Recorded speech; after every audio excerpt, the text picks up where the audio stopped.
Welcome back to FallingFoxGaming, everybody. I'm your host Blaine, and today we're going to be playing something different on the channel. We're going to be playing Starbound using the Frackin Universe mod, which is a complete overhaul mod of the base game. Now, we haven't actually touched on Starbound on the channel yet, and I've actually really wanted to quite a lot. I just haven't gotten around to making the videos yet. But when I came to actually making the video, I decided that rather than playing the base game, I know that most people don't play just the base game anymore. They actually play one of the big overhaul mods, and this is the most popular one as far as I know. So this mod basically changes everything in the game back to kind of the way the players wanted it in the earlier stages of the game, not what the developers did, which is kind of make the game linear and what I would consider almost boring. If you don't know what the game is, that's fine. We'll get to it when we actually start playing the game. Let's just hop right into the new character creation. Alright, so the first thing that I noticed that the Frackin Universe mod did is it added a whole bunch of new playable races. Not only that, they all have their own positives and negatives to playing them, unlike the base game where it's mostly just cosmetic. Now, I'm not going to show you guys every single race because that'd just be a huge waste of time. Instead, I'm just going to show you what we're playing as. We're going to be playing as a Fenorox named Fallion. Now, the Fenorox are new to the Space Age game. They only have a handful of individuals out in the galaxy exploring, and we're going to be one of them. And if you guys haven't noticed already, we're going to do this in a little bit of a roleplay fashion rather than a basic let's play fashion, so that way we can actually kind of add a little bit more depth to the game, because I think this game really benefits from a little bit of immersion roleplay. And I should also point out that I'm actually almost brand new to the Frackin Universe. I've only played a little bit of it, so if I don't know things and you guys do, please forgive me, and I do appreciate tips down below.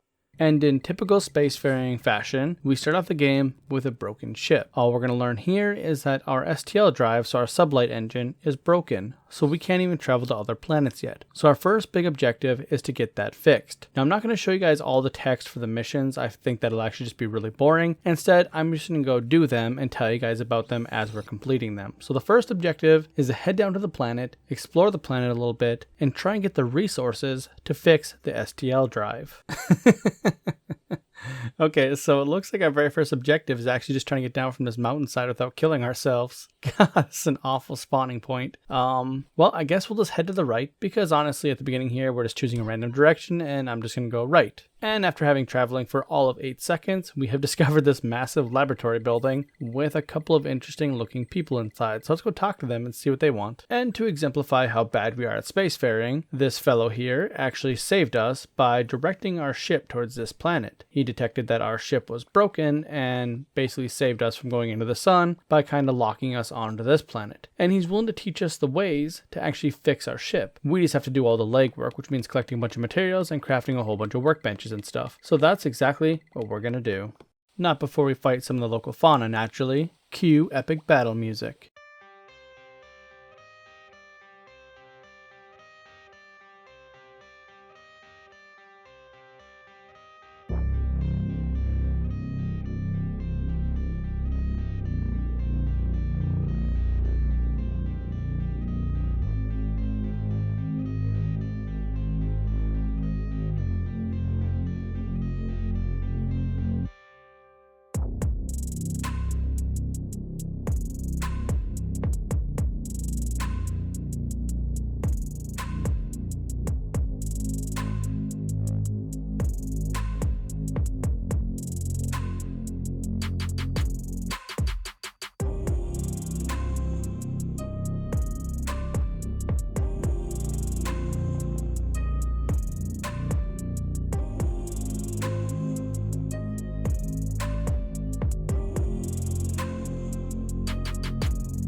Okay, so maybe the battles weren't so epic, but there were a lot of them, and I didn't show most of them because honestly that would have taken way too much time. In all seriousness, we have completed just about everything. We've collected all the materials we've needed to complete the mission, and I think all we have to do is craft the final few things before completing our STL drive repair. So let's go ahead and do that now. And it looks like we have to craft one more component, the electromagnet, which I think should be the final thing to completing this. So let's do that now. And by crafting that, we have completed the quest chain, which gives us the science outpost location, which I don't really know what that is, but okay. And if that's the end of the quest chain, that means we're kind of free to do whatever we want, which means we probably can fix the STL drive. But I think before we do that, we need to craft ourselves some hunting weapons because we are on the verge of starvation. It may not look like it at the moment, but we need to get ourselves a bow because we have almost no food left. And because we're a carnivore, we're at a little bit of a disadvantage compared to people that can just pick fruits and stuff from around the world. We need to actually hunt things to drop meat, at least for now. So let's get a bow going. Okay, apparently I don't have the resources to craft a normal bow, but I apparently do for a crossbow, which I've never used. So let's hope this works properly. And finish crafting that. And let's go hunt stuff. Alright, so we found our first victim, and I've never used a crossbow before, so let's take a couple pot shots at it and see how easy it hits. Okay, it flies pretty straight, and I think this is pretty powerful. Yeah, okay, so it only takes 2 shots to kill it. That's pretty good. Unfortunately, it did not drop meat, though. So continue on at the hunt. Alright, well, there's like a rabid dog here, so let's go ahead and kill this stupid thing before it attacks us. And then there's one of those like little hoppy things behind it. I'm questioning whether or not that'll even drop meat, because I think that's actually where I got the living root to actually be able to craft the crossbow. So I don't know if they drop meat like a normal monster. I guess we'll find out here if I ever hit this thing. Yeah, no meat, sadly. But we got some ribs from the dog, or the wolf, whatever it is. And time to get revenge on the stupid bird thing here. I hate these things. Yeah, 2 shots. What now? And he dropped meat. Perfect. That is going to be a wonderful meal. Probably the best meal of the night, honestly. Alright, there's some spooky ass thing down here I'm going to try and kill. I don't know if it's going to drop meat or not. Oh, where'd he go? Well, I guess we'll shoot this thing. Well, this should be a pretty easy kill. He's just going to stand there and take it. Oh, he's mad now. Alright.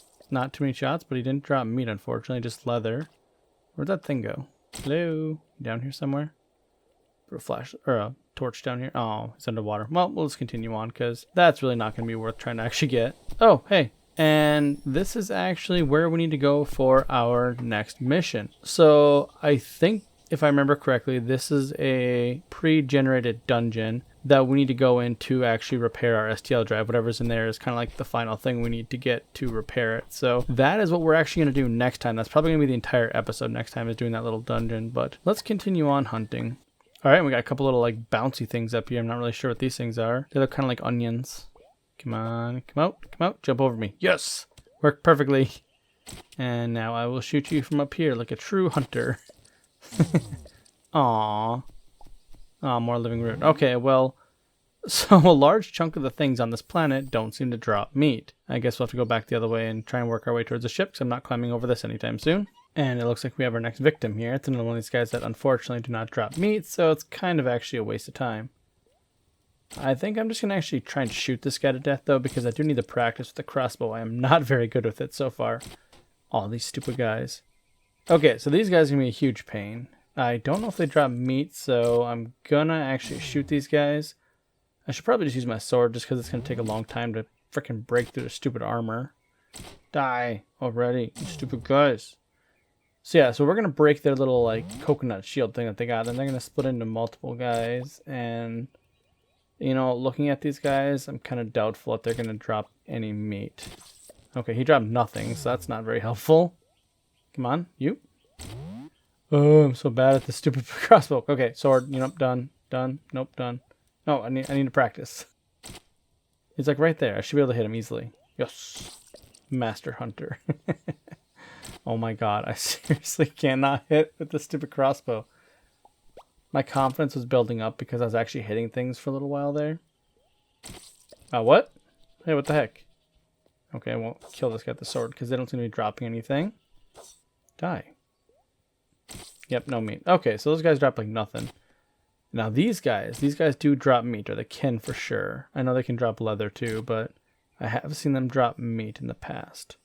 Just will point blank right and just shoot this guy. Die. Okay, 2 shots. 3. More leather. Dang it. Okay, I was really hoping for a little bit of meat there. Okay, so apparently they have foxes in this game now, which is pretty much the best thing ever. Now I really need to find a capture ball thing so I can try and capture one of these things and bring them with me. I wonder if it spawns here all the time or if there's like certain conditions. I'm going to really have to remember these guys are here because I really want to get a couple foxes. That'd be awesome. Just have them bring around my base or my ship, whatever you want to call it. Alright, I think I got enough food. I'm going to head up to the ship now. Alright, let's go ahead and make a campfire so we can cook this meat. And we're gonna go ahead and place it right up top here. I kind of like this like little biodomey area up here, and place it down right here, and then cook the meat. That actually didn't take that long. It took us probably like, I don't know, 2-3 minutes to actually hunt down a handful of food. If we can get that much each time, I think we'll actually be ahead on food, but I do need to make sure I keep an eye on it for now because, man, it took us, what, three pieces of meat to get full. So almost all what we hunted. So we currently have just 2 things of food left. The canned food we start off with and 1 cooked meat. But I think that's going to be it for now. Starbound is going to be a fun little series. We have a lot of cool things we can do on this game. This game is fantastic. I really hope you guys enjoy it. And if you guys want to see it, please give me a thumbs up or comment down below any ideas you guys have, because the more you guys give me input on this, the more I'll know whether or not I should do a little series on this. This one wasn't really roleplay, but I do plan on having a little bit more roleplay stuff added in the future sessions. This one just had all the tutorial stuff, and I just kind of wanted to show off our little introduction. Thank you guys for watching. I hope you guys enjoyed this. If you did, please leave a like and subscribe, and I'll see you next time.